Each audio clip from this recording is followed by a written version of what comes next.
친구들 안녕하세요. 그림책 읽는 여우콩이에요. 친구들은 서로 멀리 헤어져서 그리워하는 누군가가 있나요? 오늘은 그토록 사랑하는 두 남녀가 1년에 한 번만 만날 수밖에 없게 된 견우와 직녀의 슬픈 사랑 이야기를 들려줄게요. 그럼 오늘의 이야기 속으로 붕덩!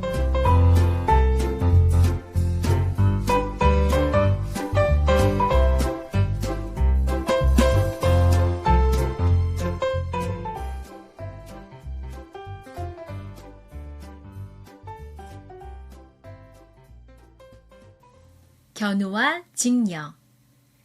하늘나라에는 언제나 아름다운 꽃이 가득 피어 있었어요.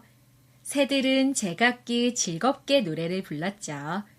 그런 가운데 선녀들은 구름을 타고 이리저리 돌아다니며 재미있게 놀았어요. 이 하늘나라를 다스리는 임금님에게는 마음씨 착하고 얼굴도 예쁜 딸이 하나 있었어요. 이름은 직녀였어요. 직녀는 배 짜는 여자라는 뜻이지요. 유달리 배를 곱고 튼튼하게 잘 짜기 때문에 붙여진 이름이었어요. 임금님이 이런 직녀를 무척 사랑한 것은 물론이지요. 오늘도 직녀는 열심히 배를 짜고 있었어요. 그때 임금님이 직녀를 보기 위해 배 짜는 방에 오셨어요. 오, 직녀야, 배를 짜고 있었구나. 참으로 기특하도다. 아바마마 옷을 만들 배를 짜니 배 짜는 것이 더욱 즐겁사옵니다. 직녀는 방긋 웃으며 말했어요. 직녀를 바라보는 임금님의 얼굴에는 흐뭇한 미소가 어려 있었지요. 직녀도 이제 나이가 찼으니 좋은 신랑감을 구해 시집을 보내야 할 텐데. 임금님은 직녀의 신랑감으로 어떤 사람이 가장 적당할까 곰곰이 생각해 보았어요. 어느 날 임금님은 신하들을 불러 모아 의논을 했어요. 직녀를 시집 보내려고 하는데 마땅한 신랑감이 없겠느냐? 그러자 늙은 신하가 말했어요. 상감마마, 저 이웃의 별나라에 견우라는 훌륭한 청년이 있다는데 어렸을 때부터 소를 좋아하여 늘 소를 몰고 다녔기 때문에 견우라는 이름이 붙었다고 하옵니다. 그 청년은 몸이 튼튼한 데다가 마음씨도 착하다고 하옵니다. 견우는 소를 모는 사람이라는 뜻이에요. 신하의 말을 들은 임금님은 만족하여 견우를 데리고 와보라고 일렀어요. 그리하여 견우는 하늘나라 임금님 앞에 불려오게 되었어요. 그대가 견우인가? 그러하옵니다, 상감마마. 임금님은 훤칠한 키에 얼굴도 잘생긴 견우가 첫눈에 들었어요. 과연 듣던 대로 훌륭한 청년이로구나. 이렇게 부른 것은 그대를 내 사위로 삼고자 해서인데 그대 생각은 어떠한가? 견우도 직녀에 대한 이야기는 들어 잘 알고 있었어요. 아름답고 솜씨 좋은 직녀를 아내로 맞는 것이 기뻤지요. 저를 사위로 삼아주신다면 저로서는 더 없는 영광이옵니다. 직녀도 견우와 혼인하게 되었다는 말을 듣고 기뻐했어요. 직녀 역시 견우를 칭찬하는 소리를 듣고 남몰래 호감을 가지고 있었던 거예요. 마침내 견우와 직녀의 혼인날이 되었어요. 신랑 신부 차림을 한 견우와 직녀는 참으로 잘 어울리는 한 쌍이었어요. 신랑이 정말 잘생겼어. 신부는 또 어떻고 어떤 꽃도 저만큼 아름답지 않을 거야. 선녀들이 소곤거렸어요. 임금님을 비롯하여 모든 신하들과 백성들은 견우와 직녀를 진심으로 축복해주며 즐거워했어요. 임금님은 신하들에게 궁궐 안에 아담한 집을 마련하라고 일렀어요. 이윽고 집이 다 지어지자 임금님은 견우와 직녀를 그곳에서 살게 했어요. 견우와 직녀는 하루하루 시간 가는 것이 아까울 정도로 행복한 나날을 보냈지요. 두 사람은 날마다 소를 타고 경치 좋은 곳을 찾아 놀러 다녔어요. 직녀, 오늘은 시원한 강가로 놀러 갑시다. 좋아요, 견우님. 노는 데만 정신이 팔린 두 사람은 소가 임금님이 아끼는 꽃밭을 짓밟아도 밭에 들어가 마구 채소를 뜯어먹어도 아랑곳하지 않았어요. 그런데 큰일이 났어요. 견우와 직녀가 일을 하지 않고 놀러만 다닌다는 소문이 임금님의 귀에까지 들어갔던 거예요. 임금님은 크게 화를 냈어요. 여봐라! 견우와 직녀는 지금 뭘 하고 있는지 말해보아라. 임금님이 한 신하를 불러 물었어요. 아래옵기 황송하오나 둘이서 소를 타고 강가로 놀러 갔다 하옵니다. 이런 고향 것들이 있나? 일은 안 하고 놀러만 다닌다는 소문이 사실이었구나. 내 이 녀석들을 그냥. 임금님은 화가 나서 어쩔 줄을 몰랐어요. 두 분께서는 아직 혼이 난 지 얼마 안 되어 그런 모양이니 좀 더 두고 보시는 것이 어떨까 하옵니다. 신하가 견우와 직녀를 위해 말했어요. 그렇다면 내 이번에는 참으리라. 임금님은 간신히 화를 참고 말했어요. 다음 날 임금님은 직녀를 불러 말했지요. 다름이 아니라 내가 어디 갈 데가 있어서 새 옷이 필요하게 되었다. 그러니 내일까지 배를 짜놓도록 하여라. 네, 아바마마, 분부대로 하겠사옵니다. 직녀는 집으로 돌아와 임금님의 분부대로 곧 배를 짜기 시작했어요. 견우와 놀고 싶은 생각이 간절했으나 임금님의 명을 거역할 수 없었던 거예요. 이렇게 되자 혼자 남은 견우는 심심해서 견딜 수가 없었어요. 오늘은 산에 놀러 가기로 했는데 이 일을 어쩌면 좋지? 견우는 안절부절 못하다가 배를 짜고 있는 직녀에게로 갔어요. 이 좋은 날 배만 짜고 있을 거예요? 배 짜는 일은 다른 선녀에게 시키고 나와 놀러 갑시다. 안 돼요. 오늘 다 짜야 해요. 그러지 말고 갑시다. 견우는 직녀의 팔을 잡아 끌며 졸라댔어요. 마침내 직녀는 놀고 싶은 마음을 이기지 못해 배 짜던 것을 내버려 두고 견우를 따라 나섰어요. 견우와 직녀는 소를 타고 조아라 하며 산으로 놀러 갔지요. 이 소식을 들은 임금님은 불같이 노했어요. 이런 괘씸한 일이 있나? 이번에는 도저히 용서할 수가 없다. 여봐라, 어서 가서 견우와 직녀를 잡아다 내 앞에 대령시켜라. 잠시 후 견우와 직녀가 임금님 앞에 불려왔어요. 너희는 어찌하여 내 뜻을 어기고 놀러 갔느냐? 임금님의 호통에 견우와 직녀는 아무 말도 못하고 고개를 푹 숙였어요. 지금부터 내가 하는 말을 듣고 그대로 따르도록 하여라. 너희가 날로 점잖지 못한 행실을 보이게 된 것은 둘이 함께 있기 때문인 듯하다. 그러니 지금 당장 견우는 동쪽으로, 직녀는 서쪽으로 가서 살도록 하라. 직녀는 견우와 헤어져 살라는 소리에 깜짝 놀라 떨리는 목소리로 애원했어요. 아바마마, 제발 그 말씀만은 거두어 주시옵소서. 저희들은 서로 떨어져 살 수 없사옵니다. 널리 용서하시옵소서.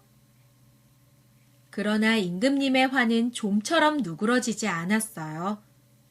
어허, 듣기 싫다니까. 여러 말 하지 말고 어서 내 말대로 하도록 하여라. 어서! 임금님의 명령에 따라 신하들이 두 사람을 떼어놓았어요. 견우님!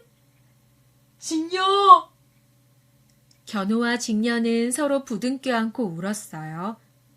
아바마마, 용서해 주시옵소서. 제발 저희들을 함께 살게 해주세요. 직녀는 다시 한번 애원을 했어요. 어서 내쫓지 않고 뭣들 하느냐! 그리하여 견우와 직녀는 눈물을 흘리며 견우는 동쪽 나라로, 직녀는 서쪽 나라로 귀향을 갔어요. 사실 임금님도 그토록 사랑하던 직녀를 멀리 떠나보내고 나니 몹시 마음이 아팠어요. 임금님은 고민 끝에 한 가지 좋은 생각을 해냈어요. 서로 그대로 헤어져 있게 하는 것은 좀 안 됐으니 1년에 한 번씩만 만나게 해주자. 그래서 견우와 직녀는 1년에 한 번, 곧 7월 칠성날 은하수를 사이에 두고 만나볼 수 있게 되었어요. 사랑하는 두 사람이 1년에 한 번만 만난다는 것은 너무 아쉬웠지만 그나마도 아예 못 만나는 것보다는 나았지요. 동쪽 나라로 간 견우는 직녀와 소를 타고 즐겁게 놀던 일을 생각하며 7월 칠성날을 기다렸어요. 지금쯤 직녀는 뭘 하고 있을까? 견우의 눈에 눈물이 글썽거렸어요. 직녀 역시 서쪽 나라에서 견우를 그리며 눈물 짓고 있었어요. 견우님은 지금 어떻게 지내실까? 이렇게 될 줄 알았으면 아바마마의 말씀대로 열심히 배를 짤 것을. 보고 싶은 견우님. 어서 빨리 날짜가 지나가서 견우님을 만날 수 있는 7월 칠성날이 되었으면 좋겠다. 견우와 함께 꽃핀 들길을 돌아다니며 놀던 일, 손을 잡고 강가를 거닐던 일. 생각하면 하나같이 그리운 일들 뿐이었어요. 견우님도 이만큼 나를 그리워하고 계실까? 직녀는 수많은 생각 속에 외롭고 괴로운 나날을 보냈어요. 마침내 견우와 직녀가 기다리고 기다리던 7월 칠성날이 되었어요. 날이 새자 견우는 은하수를 향하여 달렸지요. 직녀도 곱게 몸당장을 하고 두근거리는 가슴으로 급히 달려갔어요. 그동안 얼마나 변하셨을까? 할 얘기가 너무 많은데 무슨 말부터 하면 좋을까? 그러나 은하수 강가에 도착한 두 사람은 맥이 풀렸어요. 은하수는 깊고 넓은 강이어서 나룻배가 없으면 건널 수가 없었어요. 직녀! 견우님! 두 사람은 양쪽 강가에 서서 하염없이 눈물만 흘렸어요. 그러자 큰일이 일어났어요. 두 사람의 눈물로 은하수가 넘쳐 흘렀어요. 번쩍번쩍 번개가 치더니 요란한 천둥 소리가 났어요. 뒤이어 땅에는 장대 같은 비가 쏟아져 내리기 시작했어요. 홍수가 난 거예요. 아니, 이게 웬일이야? 갑자기 이렇게 비가 많이 쏟아지다니. 하늘나라에 무슨 일이 생겼나? 사람들은 제각기 홍수를 피해 높은 산 위로 올라갔어요. 집이 무너져 내리고 가축들이 세간사리에 섞여 떠내려갔어요. 그칠 줄 모르고 줄기차게 쏟아진 비로 사람들은 거의 다 집을 잃었어요. 날짐승과 길짐승들도 보금자리를 잃었지요. 비가 그친 후 날짐승과 길짐승이 한자리에 모여서 의논을 했어요. 하늘나라의 견우와 직녀가 은하수를 건너지 못해 흘린 눈물이 비가 되었으니 그걸 미리 막으려면 두 사람을 만나게 해주는 수밖에 없어. 호랑이가 말했어요. 해마다 이러다간 땅에는 아무것도 남지 않을 거야. 까치가 걱정스러운 표정으로 말했어요. 그러게 말이야. 무슨 좋은 방법이 없을까? 오랜 시간 회의를 한 끝에 하늘 높이 날아오를 수 있는 까치와 까마귀가 7월 칠성날 하늘나라로 올라가 은하수에 다리를 놓아주기로 결정되었어요. 이듬해 7월 칠성날이 되자 이 세상의 모든 까치와 까마귀가 하늘나라로 올라갔지요. 웬 까치와 까마귀지? 저렇게 떼를 지어 어디로 가는 걸까? 지게를 지고 들에 나가던 농부가 놀란 얼굴로 하늘을 쳐다봤어요. 저 까치와 까마귀가 하늘나라로 올라가 은하수에 다리를 놓아준다는군. 그래야 견우와 직녀가 만나 홍수가 안 날 거라고 말했세. 다른 농부가 말했어요. 이윽고 까치와 까마귀들은 은하수 강가에 이르렀어요. 자, 이제 어떻게 다리를 놓으면 좋을까? 글쎄, 이곳엔 나무도 돌도 없으니 어쩌지? 무슨 좋은 방법이 없을까? 새들은 고개를 갸웃거리며 의견을 짜냈어요. 그 중에서 영리한 까치의 생각이 가장 그럴듯했어요. 우리 모두 날개로 어깨 동무를 하고 은하수를 가로지르는 거야. 그러면 견우와 직녀는 우리의 머리와 등을 밟고 강을 건너 서로 만날 수 있을 거야. 오, 그거 좋은 생각이다. 모두들 까치의 의견에 찬성했어요. 까치와 까마귀들은 날개와 날개를 서로 맞대어 강 이쪽 끝에서 저쪽 끝까지 긴 다리를 놓았어요. 견우와 직녀는 오늘도 지난해와 마찬가지로 멀리서 얼굴만 바라보다 돌아설 생각을 하고 슬픈 마음으로 강가에 도착했어요. 아니, 이게 웬 다리야? 두 사람은 깜짝 놀랐어요. 어서 우리 머리를 밟고 지나가세요. 까치와 까마귀들이 소리쳤어요. 우리를 위해 이렇게 멀리까지 날아와 다리를 놓아주다니 정말 고맙다. 견우와 직녀는 새들의 마음씨에 감동했어요. 드디어 새들의 등과 머리를 밟고 견우와 직녀가 만났어요. 직녀, 견우님! 두 사람은 얼싸안고 기쁨의 눈물을 흘렸어요. 직녀, 그동안 잘 있었소? 얼마나 보고 싶었는지 모른다오. 저도 견우님이 무척 보고 싶었어요. 이렇게 견우와 직녀가 쌓이고 쌓였던 그리움을 푸는 동안 까치와 까마귀들은 그들의 깊은 사랑에 감동했어요. 두 사람이 기뻐하는 것을 보니 조금도 힘이 안 들어. 그래, 두 사람의 만남은 정말 아름다운 광경이야. 견우와 직녀는 7월 칠성날 단 하루 동안 까치와 까마귀들이 놓아준 다리 곧 오작교 위에서 즐겁게 지내다가 다시 동쪽과 서쪽으로 각각 헤어져 갔어요.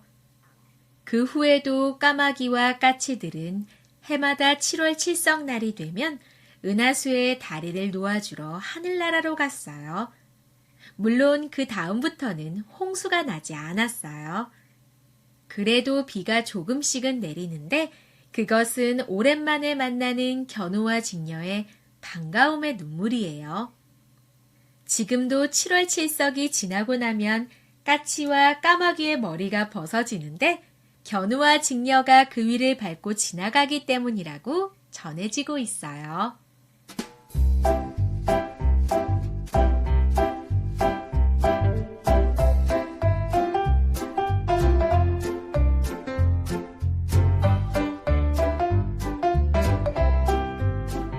오늘의 이야기 잘 들었나요? 이야기를 들으면서 떠오르게 된 누군가가 있을까요? 그렇다면 보고 싶은 그 누군가에게 편지나 전화를 통해서 마음을 전해보는 날을 가져보세요. 그럼 오늘도 여우콩은 이만 안녕!